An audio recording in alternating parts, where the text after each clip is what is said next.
ಶಿವತಾಂಡವ ಸ್ತೋತ್ರದ ಮೂಲಕ ವಿಶ್ವವಿಖ್ಯಾತಿ ಗಳಿಸಿದ ಕಾಳಿ ಚರಣ್ ಮಹಾರಾಜರು ಉಡುಪಿಗೆ ಭೇಟಿ ನೀಡಿ ಉಡುಪಿಯ ಅನಂತೇಶ್ವರ ಸ್ವಾಮಿಯ ದರ್ಶನ ಪಡೆದರು. ಮಧ್ಯಪ್ರದೇಶದ ರಾಜೇಶ್ವರದಲ್ಲಿ ಇವರು ಹಾಡಿದ ಶಿವತಾಂಡವ ಸ್ತೋತ್ರ ಕೋಟ್ಯಾಂತರ ಜನರ ಮೆಚ್ಚುಗೆಗೆ ಪಾತ್ರವಾಗಿತ್ತು.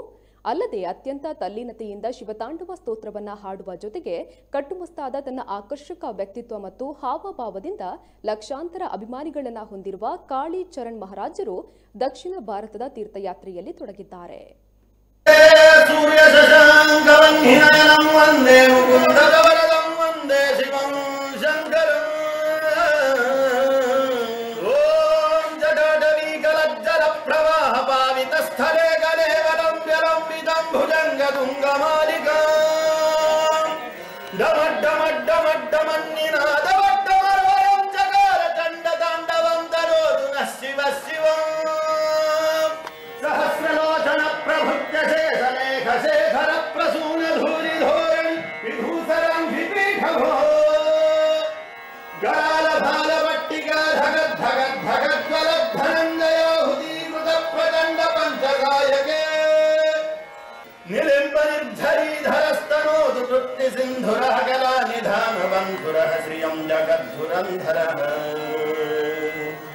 स्मरांतकं पुरांतकं भवांतकं मघांतकं गजांतकांधकांतकं दमंतकांतकं भजे वृषद्विचित्रतल्पयोर्भुजंगमौक्तिकस्रजोर्गरिष्ठरत्नलोष्ठयोः सुहृद्विपक्षपक्षयोः